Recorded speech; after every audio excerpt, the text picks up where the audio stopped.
Welcome to Full Sail Partners live stream event. Today we have Kristy LaRose, who brings an extensive background and insight into how to turn conferences from meh to wow. So, welcome, Kristy. Thank you so much, Sarah. I'm happy to be here. We're so glad to have you today. So, today we're going to be talking about conferences and four different things that we're really going to be hitting upon today. So, what we're hoping that our audience learns from today's conversation is how you can shift your perspective on choosing the right conference, how to embrace a systematic approach to better decision making, how to identify and sidestep some of those emotional biases that sometimes can cloud our judgment, and then really focusing on some tips and strategies to significantly boost your conference ROI.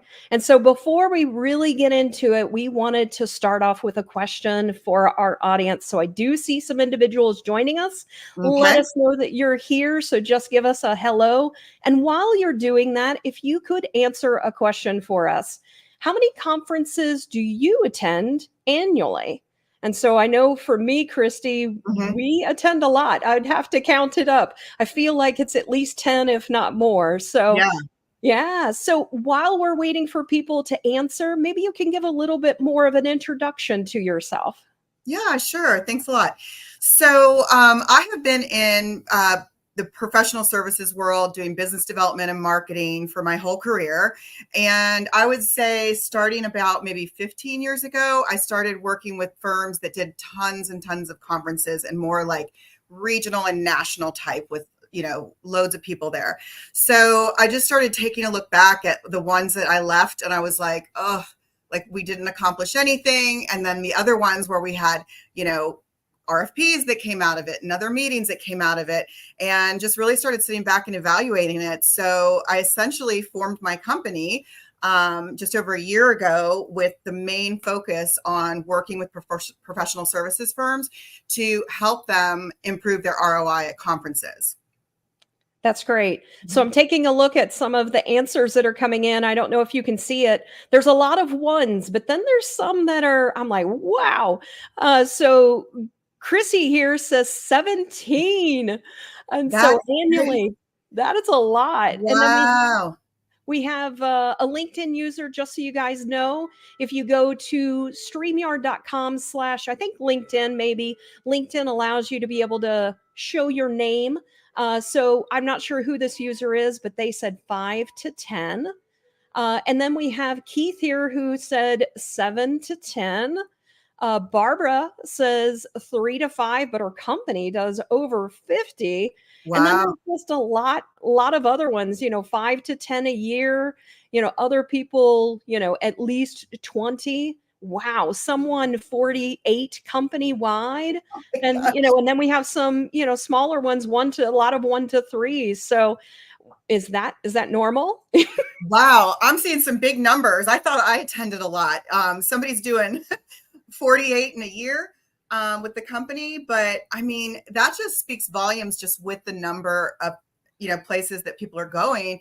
You're spending money, your time, all of that to go there. So, I mean, it just makes sense that you plan and have a strategy and have appropriate follow-up afterwards. So that's what I want to dive into with today. Yeah. So the first question that I have that's on my mind is, why do professional services firms need to maybe reframe their thinking about conference selection? Yeah. So I think the big thing with professional services, since I've been in the business development role for those type service providers, is that we do our business development with relationship building. So if you can go to a conference that's targeted, let's just say for an example, like you're a general contractor and you build multifamily housing. So you go to a multifamily housing conference, there's going to be tons of developers and owners there that are your target prospects. So when you're going to these target rich conferences, I always say, like, you can accomplish 10 times more in a solid, 2-day conference or 3-day conference than you can in like 3 months in your local market. So I just really think that that's why you kind of, step back and just take a look at what you've been doing historically, what your goals are. And if it is business development, I'm guessing there might be a way you can fine tune it and improve your outcomes. So are there ways, how can firms sort of reframe their thinking about conference selection? Because these are things that, as you've worked with individuals, a lot of times it's understanding a little bit more about what their mindset is, but you found that you have to reframe sometimes that thinking. So how specifically can they do that? Yeah, I really think that a less is more approach is the best, because it takes a lot of pre-planning to like approach a conference in the right way. So I like less is more. I guess just looking at your entire year, when you want to maybe scale back, if you've been doing one a month, maybe it's going to be, to a quarter or something like that as a starting point. But I think people get into the mindset of, well, we've always gone to this conference and we need to keep going. And when it's time to do the budget, they just count in, here's our registration, here's our travel and hotel and things like that. And so I feel like it just is a good time to just take a look and just say, oh, what are we really getting out of it? So I think that's one of the biggest reframes as far as selection goes. Okay. And so I'm curious, you said something that I would love to be able to ask our audience. So give me maybe a smiley face if you've ever heard this one. We need to attend this conference because we do every year. Maybe if Lindsay can add that question, I'm curious how many people have heard that internally, that that was one of the things you said, is that we need to attend this conference because we do it every year. And so give a smiley face if that sounds familiar for you guys. And so as we're looking at some of the decisions that a lot of times people have, I know in the past I heard that at my previous firm, that that's a conference we just need to go to just because we've always done it. So a lot of that is based on sort of also some of the emotional biases that influence decisions about conferences. So what are some of the emotional biases that you've seen that influence decisions about conference participation? And maybe even how can firms be more mindful of those biases that are potentially influencing their decision? Right. So I feel like one of the things is that, they say, oh, people are expecting us to be there. And that might be one of the mindsets that's happening. But, I challenge that and I say, like, really evaluate, look at it. If you just went 1 year, 2 years, or 10 years before, what was your return on investment? What new deals did you get? What new relationships did you get that became referral sources, things like that? And that needs to be, at the front end of like deciding, like, do we go to this particular conference? The other thing that I think is really big is I work with firms all the time that, they're in multiple market sectors with multiple different verticals. And so which ones are the most profitable, which ones are going to provide the most diversity for your company long term, and which ones have historically just clearly brought business to the table and relationships to the table. And then maybe like make your decision on like those three things versus, well, like, again, let's use an architect as an example that might do office projects and industrial projects and retail projects and higher education. You don't need to go to every single one of those and, all of the market sectors. So narrow it down and, open up your books and see where you've been the most profitable and, help that make your decision. Yeah, I do have to say that whenever I came from the AE industry to the software industry, it was a different perspective. Like, I was challenged by my former, the founder of this company. And whenever I said, oh, I want to go to this particular event, he asked me, okay, well, what do you expect in return for this? like how many leads, how many, and I was like, whoa, like, in the Mhm. AE industry, we just go. Yeah. You know, I know that is true. That is I know. true. So this was like 16 years ago. So it really gave me a different perspective in thinking about how you go after conferences and understanding what is that return on investment. Mhm. Sometimes, yes, it is about also networking as well with your existing clients, but how can you show that return on investment, because that's the one that I hear the most. I want to pull up a couple of comments. So there was someone sort of echoing some of the things you said. So Uh-huh. less is more in number of conferences and number of people you are attempting to talk to at the conference. So they want to know during pre-planning, how can we narrow our focus? Mhm. That's a good question. And this is where I spend my most time when I'm helping companies get ready for conferences, is scrubbing the attendee list if it's hopefully available. That's always the best. If it's not, you always have the speaker list, and that's a great list of potential prospects. So it's the going through the list. If you can get it into an Excel spreadsheet somehow, and like I like to sort by company, because lots of times, Mhm. when it's originally sorted by name. So if you sort by company, you can kind of quickly scan over the ones aren't either our competitors or aren't potential prospects, and then get your short list. And you might be going to a conference with 1,000, and your short list might be 100 or 150, but at least that's manageable if you start your planning a month to 2 months ahead of time. So this is one of the things that's so big, is scheduling time with people ahead of time. And I saw this a lot working with, I worked with several different CPA accounting firms and law firms, and they are just, so busy during the days locally, which, I mean, I know everybody is, but just to be stereotypical about their type of nature, not maybe the attorneys, but definitely the CPAs. They're just not into going out locally and doing that networking that you need to do. So the appointment setting, for just using the accounting firms as an example, is huge, because we'd even sometimes, rent a conference room at the hotel, and the partners of this firm, didn't even go to the sessions. We just had people come in and start meeting with them one-on-one. And we got them while they were present. And it's interesting, I live in Atlanta, and I was at a conference in Austin once, and there was 3 people from Atlanta that I had been tracking down, trying to meet with for months and months and months and months. Here we're in Austin, and I just messaged them, and they're like, sure, I'd love to meet you for coffee. Let's meet at 10 a.m. in the lobby, and I'm like, okay, great. So here I am in Austin meeting with my Atlanta targets. Sometimes it takes going to another city to meet with someone Mhm. locally. So it is Exactly. funny.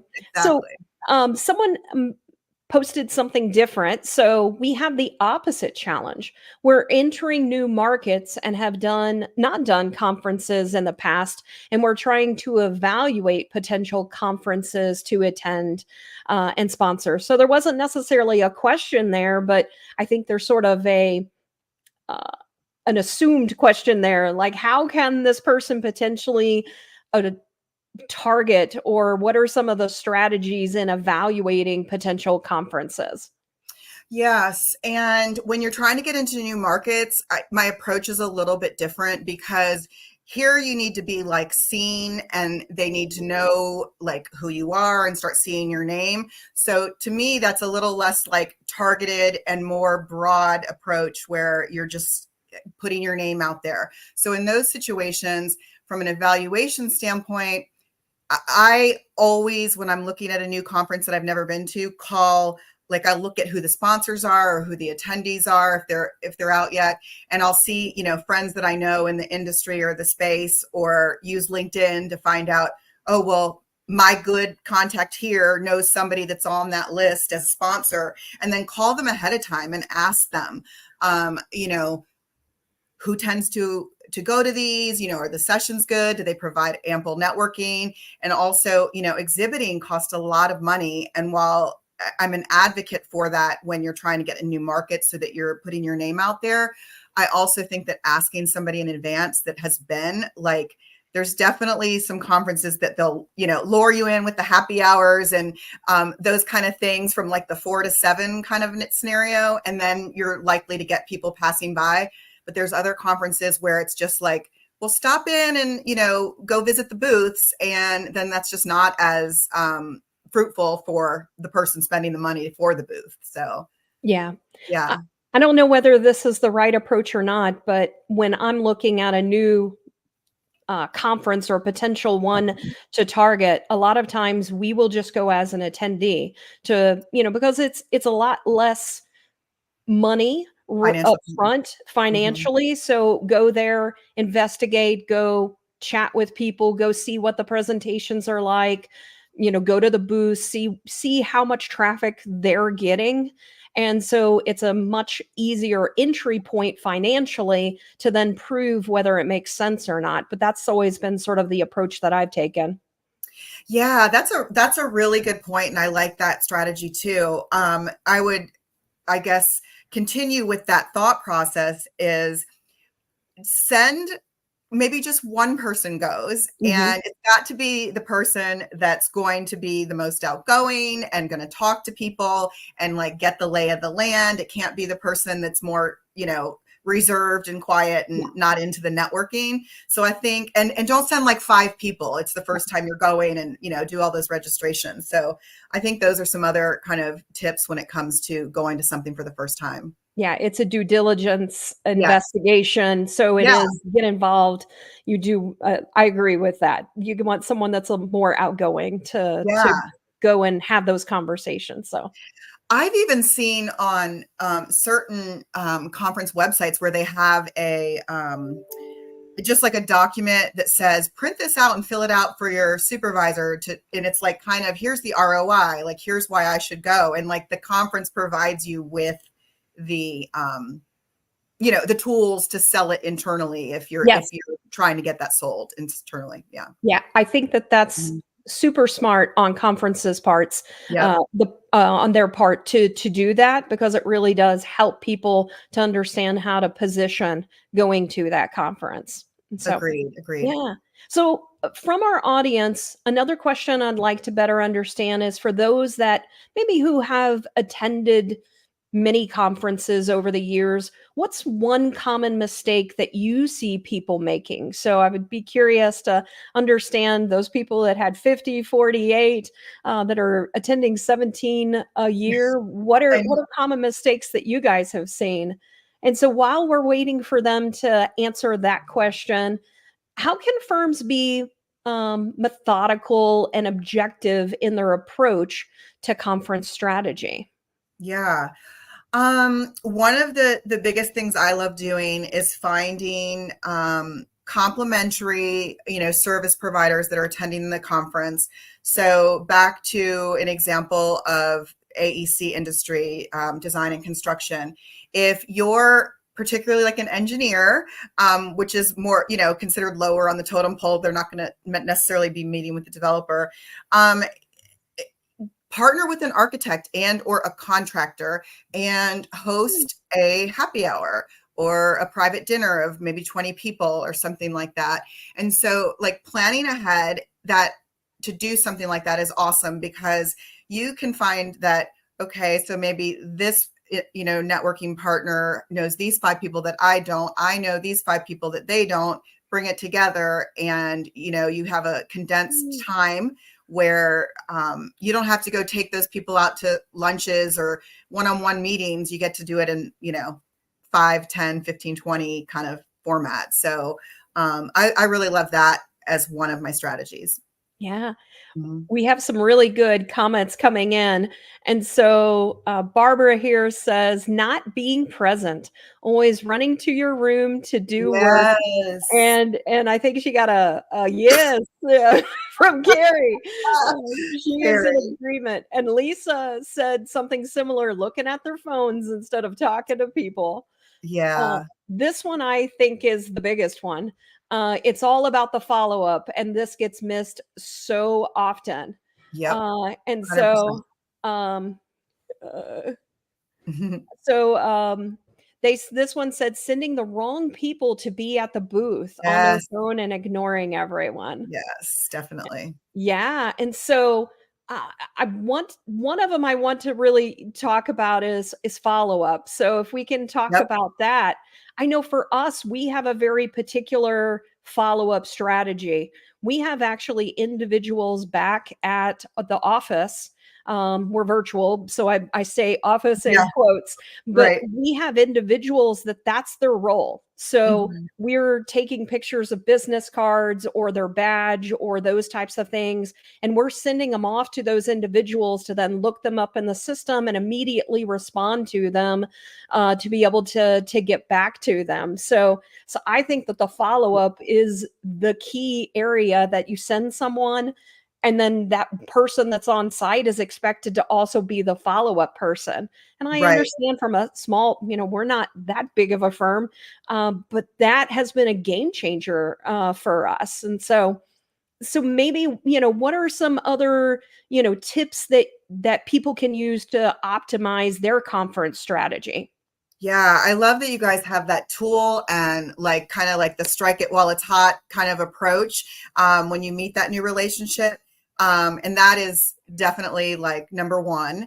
But if you are like a smaller firm and it's just maybe you and one or two other people that have to do the follow up, I always like to say that if it's something specific, like you promised to send, a brochure or a contact introduction or something specific, that you do that right away. Like, I mean, I'm not opposed to like, you're done on Friday doing it over the weekend. So they have it in their inbox Monday. They remember that response from you. So I Yeah. think that's really good on follow up. But if it's more on the lines of like relationship building and just like moving a relationship forward, you don't have any type of firm commitment, I always like to say, give them 1 or 2 weeks, because I do know that like once you're out of the office for 3-4 days and you're traveling, you come back and it's like, game over. Like you have so much to do to catch up and make up from being gone. So I know I'm doing that. So the person that I want to follow up with is likely doing that too. So that's why on those type of follow-ups, I like to give it just a little bit more time for them to get settled back in. And then also it kind of just gives me time to think about our conversation and like what things we may have talked about, that I can be a little more strategic on my follow-up versus like, hey, how about getting that breakfast scheduled? Maybe it can be something that drives it to the next point of, a commitment on a specific thing when you do the follow-up from back home. But yeah, I mean, I honestly think that maybe follow-up gets done 10-15% of the time, maybe, and that might be generous. Yeah, for me, I think it's also understanding what people have their strengths in. Yeah. So I'm really good at networking and talking to people and getting the information. I will be honest, I'm not the greatest at follow up. That's why I connect. Yeah, that's why I hire people that are People like good at follow up. Yeah. So, like, I know what my strengths are. And then, they get me in the meetings and I'm able to help clients. I'm able to strategize with them on solutions. So I think Mhm. part of it is also recognizing the strengths and the weaknesses of people and teaming Yes. them up sometimes with someone who's really good at follow up versus the person that's really good at the hunting or finding people. So Yeah. I 100%. It's an art, not a science, for sure. it Any is. relationship thing is, right? Absolutely. So we had some really good information from some other people. So Barbara here said, I take pre-stamped note cards and envelopes with me to the conference and send notes to people I want to connect with. And I mail them from the hotel before I leave the conference. Isn't that smart? Barbara, I'm gonna have to steal that idea from you. That's amazing. I love it. That's awesome. And then Joanne said something similar. She said, to what we were talking about is I take pictures of the business cards and I use a card scanner to upload into my Outlook and CRM and include the notes of the conversation. Yeah. I mean, when you're talking to so many people, you might think that you're going to remember what that conversation is the next day even, and you don't. So the sooner you capture that, definitely the better. We do the same thing, but we send it off to someone to then log it for us. Mhm. Someone that's what they love. They love data. And so they love entering, searching for, is this person in the system and adding the notes and then adding an activity for us. And we use the marketing campaigns within our Deltec product Oh, and okay. have it set up where here are all the people that we're targeting or all the people that we're anticipating we're going to meet with or have registered. And then we have notes that we then document related to that and also statuses of where it's at in the process. So we have a very diligent process that we have just using the marketing campaigns within the Deltec system. Oh, that's awesome. Yeah. So a couple of other things that came in. Depending on how urgent the request, definitely easy to follow up first by connecting on LinkedIn. I love Mhm. that with a Yep. note about nice meeting them. Yep.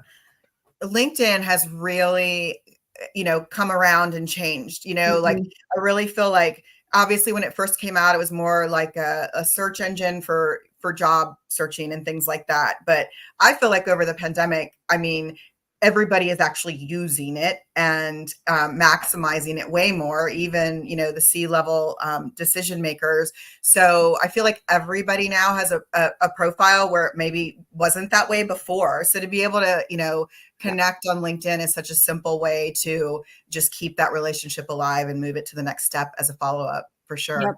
I definitely think that's one of the things we also do as we have new hires as we go through a LinkedIn training just to be able to help them to understand the benefits of connecting with people as you're getting off a meeting, connecting with them. As you're at a conference, you're meeting, you're connecting with them. And I love being able to go back and see when it is that I originally connected with them because it gives you that information. And then if you look back on the original message, you're like, oh wow, I met this person, like when I did it with you, I was like, oh, look how far back this was in Yes, the exactly. original conversation. I know, exactly.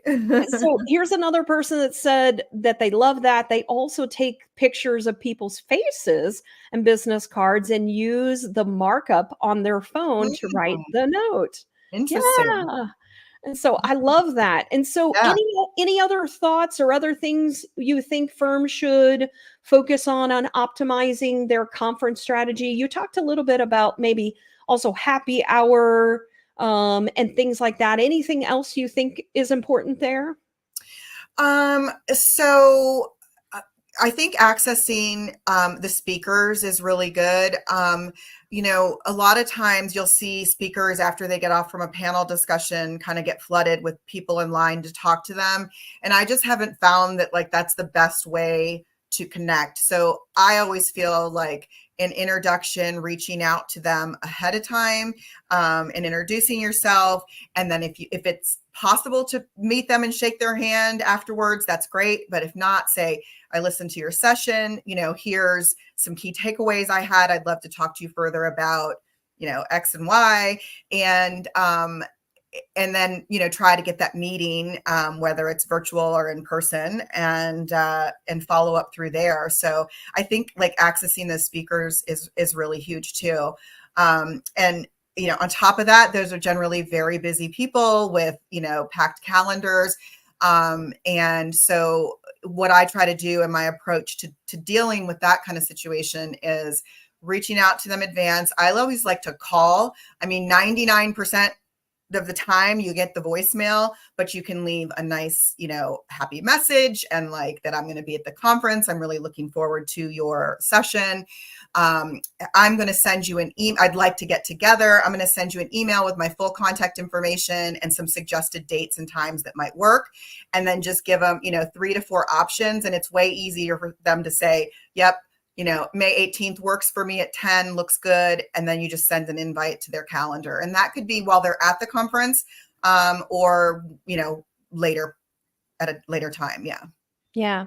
The other thing that I've found super effective is a lot of times we're very focused on attending and connecting with people, but where I've found the most benefit is actually being the speaker and some of the tactics that you can do with that. I had two consultants that were super creative. They did a cutout of Britney Spears, and had their whole the theme that they did, what they were presenting on was different songs related to Britney Spears. But on the Britney Spears cutout, they had QR codes that you could click it and you could download their information to be able to connect with them. And then it also had their favorite songs of Britney Spears connected to it as well. So I just loved that. Oh my gosh, that's memorable. Was this a technology firm or what? This was us. This was two of our consultants. Yeah. Oh my God. Yes, that's definitely memorable. It was. I still have the Britney cutout because it was local, and I ended up coming back with it. So might have to be Taylor Swift now. I know exactly. Yeah. So there were some other things in here. Someone said use the Blink app to create a digital business card and exchange your information quickly. And then Perry also said we sponsored at a conference last year that had QR codes on everyone's name badge. Yep. That went through their LinkedIn profile, and we connected with 10 times more people on LinkedIn than getting business cards. I love that. I like that. Yeah, I haven't been to one with that. That's great. Yeah, I love that. And so someone else also just gave some other interesting, they said there are some concerns about security. So some things to keep in mind there. Yeah. And someone else said, yes, we submitted a speaker proposal with one of our clients and it was accepted and well attended. So I love that. Yeah. A speaking opportunity is definitely awesome for, getting your name out and, being understood as a thought leader in the industry. So I always encourage that. A lot of these conferences, if you're not the top of the totem pole, you have to, pay to speak. So sometimes that's a little bit, prohibiting because it can be quite pricey, but getting yourself out there to speak is absolutely, top of the list for sure. And then, you touched a little bit on sponsorship, or someone did in the comments. And, I think sponsorship is great. And it's a great way, I say, particularly if you're new in the market, or you're just like so proven in the market of the conference you're going to that you need to be there for, your namesake. So I think sponsorship is good, but, kind of circling back to maybe a little tactic as far as other people to talk to, you're not exhibiting or you're not sponsoring, but look at that list in advance when you're preparing to see who is. And I think don't always just think about like, who's going to buy my services as the people you want to meet with, because there's a lot of amazing, like complimentary type, partners in the industry that can, share notes with you, give you warm introductions to people. You build that relationship, and I think just as important.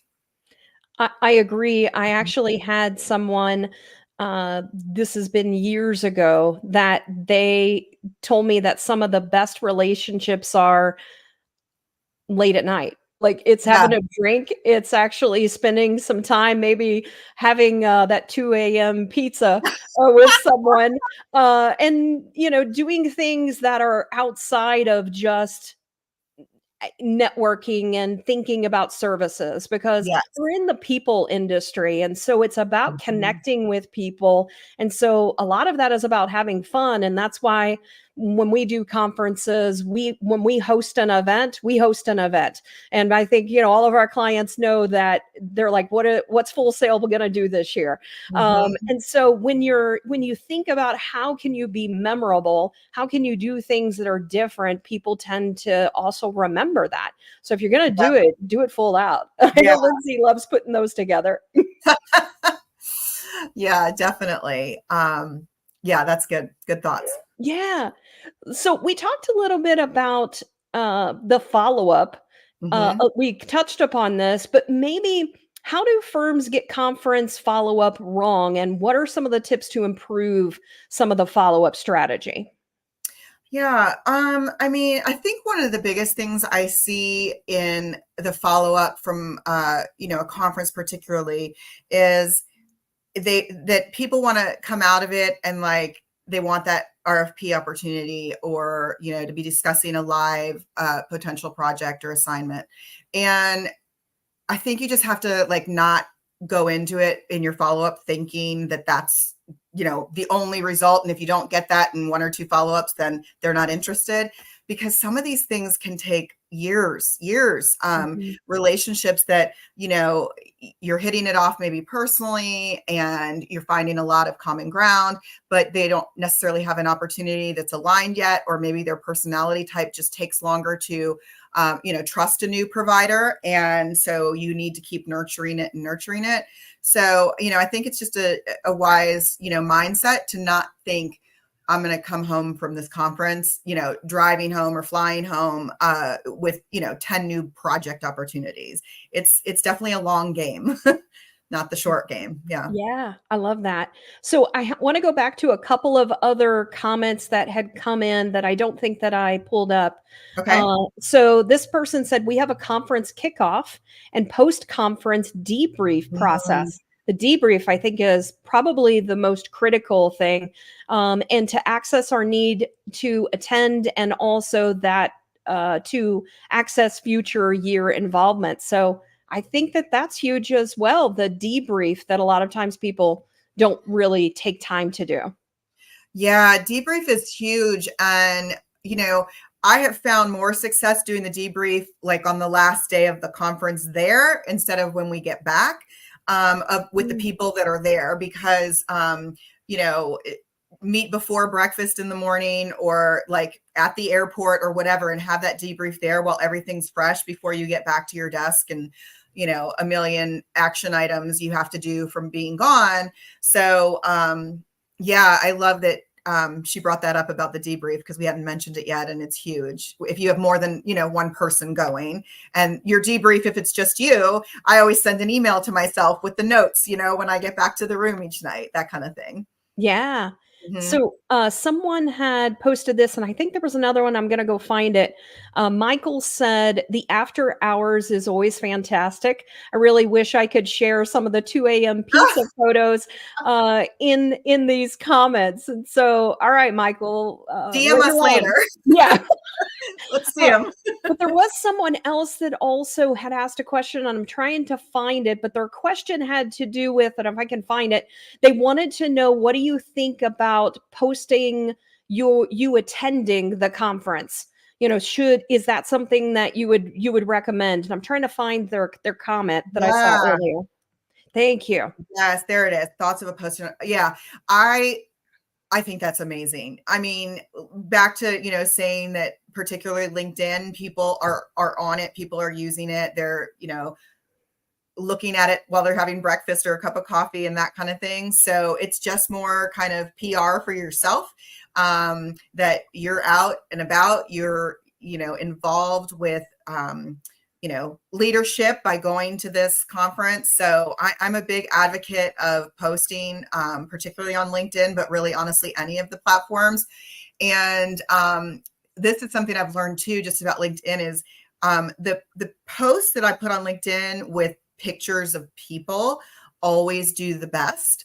They And do. so like, what a great time at a conference when you're mixing and mingling with all these people. And I feel like it's become the norm where people are like, oh, let's get our picture, which 10 years ago, I didn't think it was maybe that, common where you take a picture with people you were at a conference with, but now it's kind of like just expected. And, a huge advocate of, being on social media to publicize that, one, you're going to be there, two, you're there, and three, even, here are my thoughts from it. Here's my key takeaways, that kind of thing. So, if you can do all of those things online, that's just more getting your name out there and more building your brand. So Yeah. big advocate to that.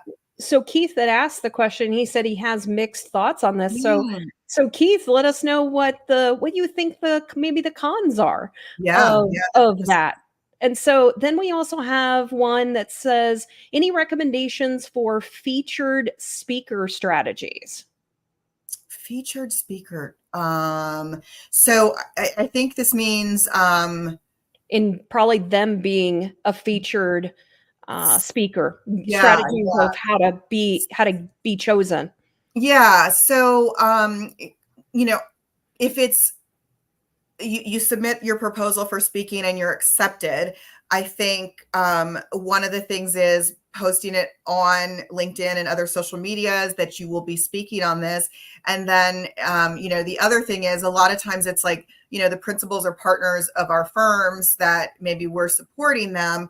And so if they'll let you, ghostwrite for them on LinkedIn, I think the thoughts and commentary coming from the actual speaker who may be, at the principal or partner level and might not have time to do that, it coming from their page versus even the company page, I think is huge, traction for them to get their name out there.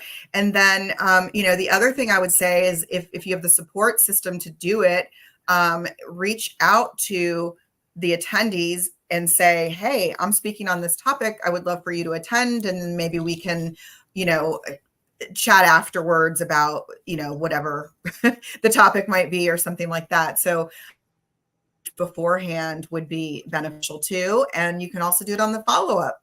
Hey, I don't know if you made my session, but here's what we were talking about. And I'd love to get your thoughts on it and, do some kind of a follow-up like that to try and get that door open. Yeah. The other things that I have found really successful is I just pick up the phone. Whoever's the conference chairs, I say, what are you looking for? Like, I Yeah. can cover a whole host of things.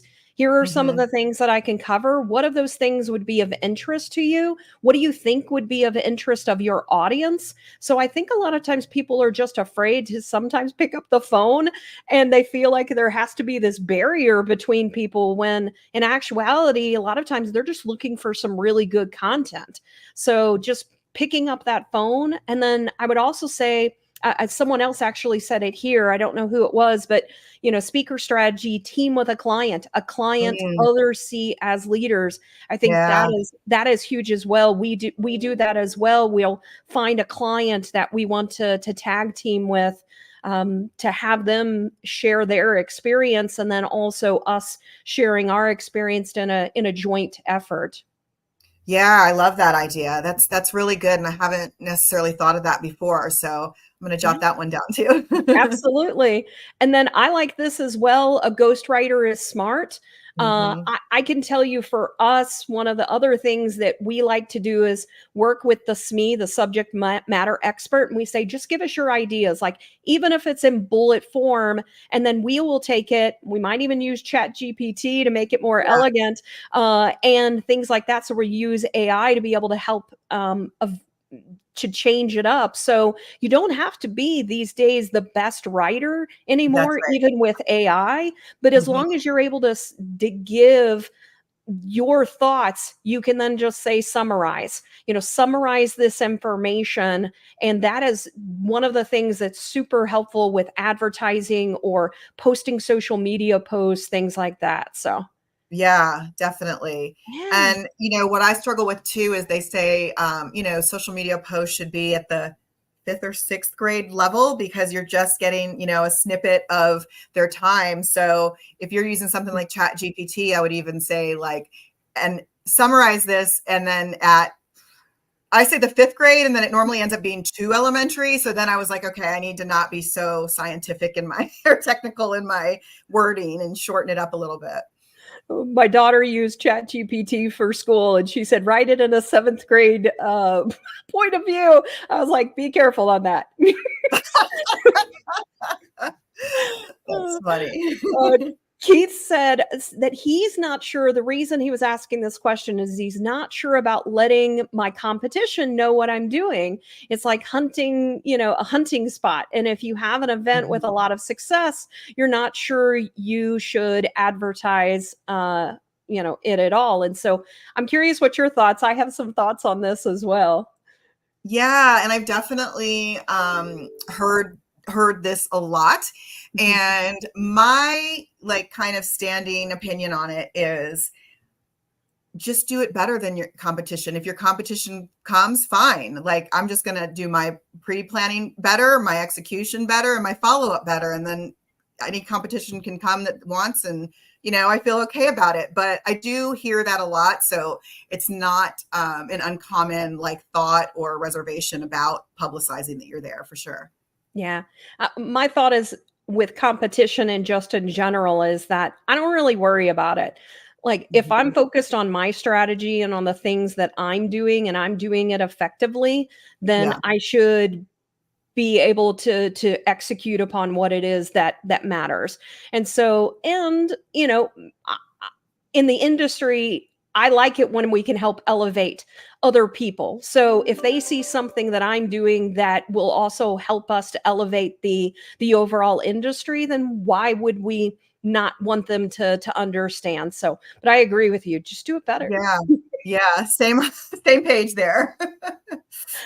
I love that. All Yeah. right. So a couple of other comments that came in. Let's go to this one. When we exhibit, sometimes we bring a client with us by paying for their Oh, attendance, yeah. flight, and hotel. What do you think about that?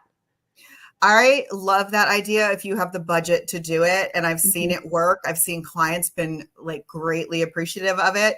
And so I like it. I think my background has been working with pretty small to mid-sized firms that didn't have the budget for that. But I'm like thumbs up if you can, because I think that's a good one, particularly the client that has the greatest potential for repeat recurring business in the long run.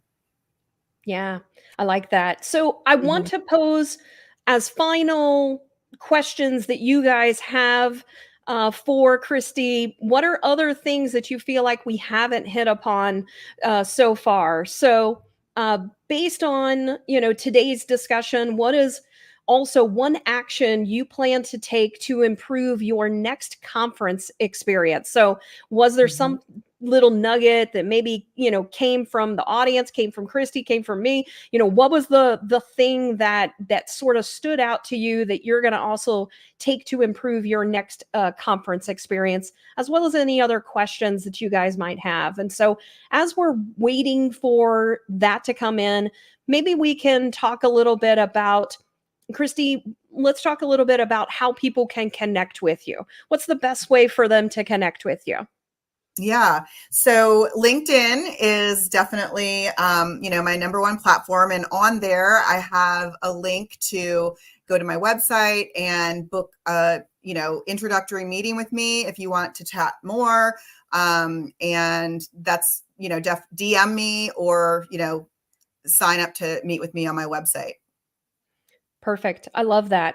And then, And I think you also have, you're also offering a complimentary consultation talk as well?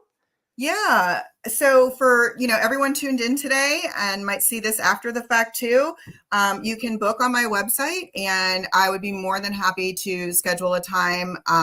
We can maybe have a 15-minute call at first, but like up to a half hour review of kind of your current strategies, your current conferences you're going, and just give a complimentary, opinion of this, because I've been to so many. There might be some ones that I know of that you haven't identified, or ones that you're going to that I've just heard maybe not the greatest reviews, and just kind of look at it that way too. And I have to just say, the one tip that I learned that I wrote down that I'm taking away is that note card one and mailing them from the hotel. Like that is huge. No one sends like handwritten letters anymore or cards. And I know when I get them, they're noticed, they're memorable. So like, that's amazing. So that's my takeaway. Yeah, I love that. Always learning. So Kim agrees with you. That was one that she thought that she's taking away, that she really liked that. Mhm. And then also, we did have a question from Barbara that came in. What are the new ideas to draw people to an exhibit booth? Yeah, I mean, it's all about, I think, having something that's different, whether or creative or impressive of a giveaway or something like that. So I don't honestly have a good answer for that because I think it all varies based on like the conference, the audience you're trying to attract. But Mm. anything you can do to be different. Like I'm working with this one client now, and the retractable banners that everybody has, and they're like either 2, 3, 4 feet wide.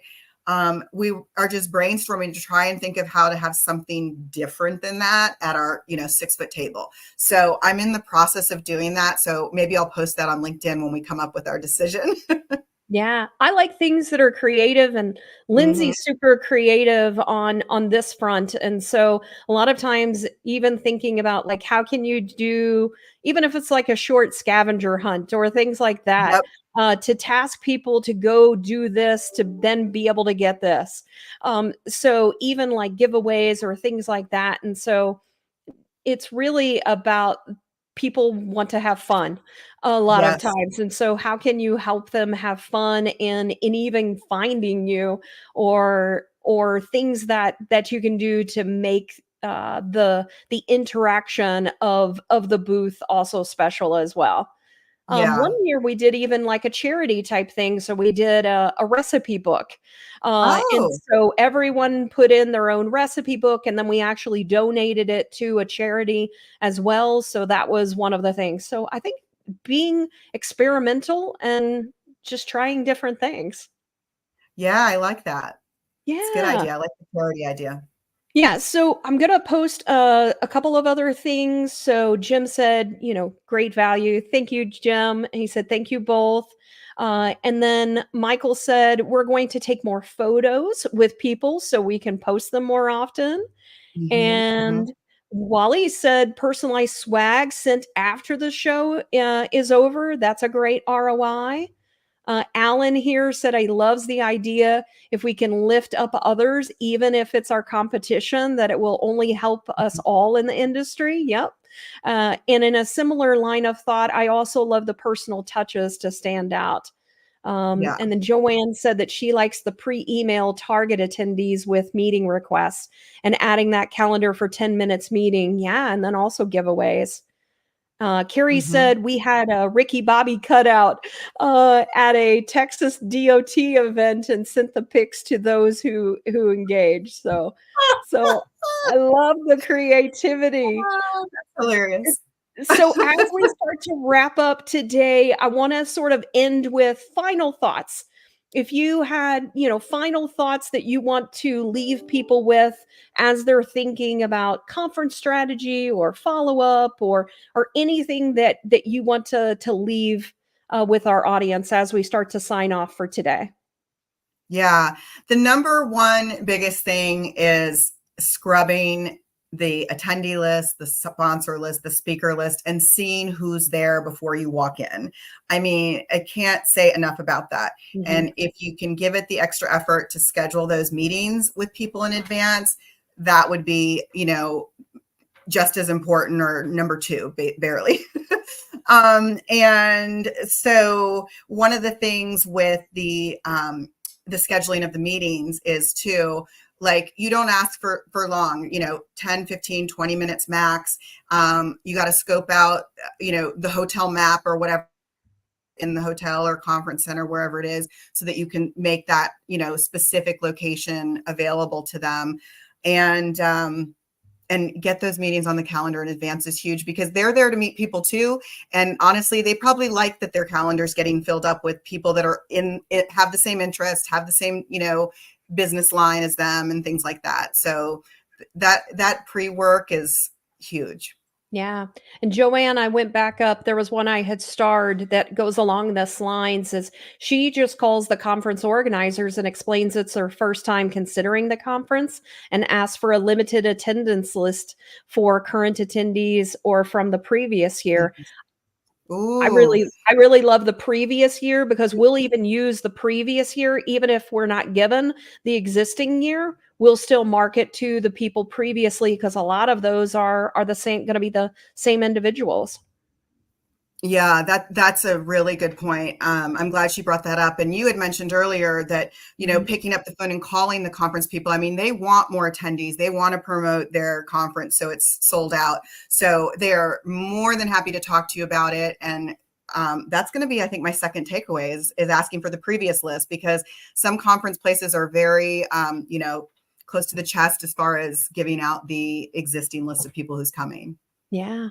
Well, Mm-hmm. Kristy, thank you so much for joining us today. I hope that everyone picked up a little bit of a nugget. It seems like they did today. And I just really appreciate you joining us today. I also just want to thank our audience for being so interactive.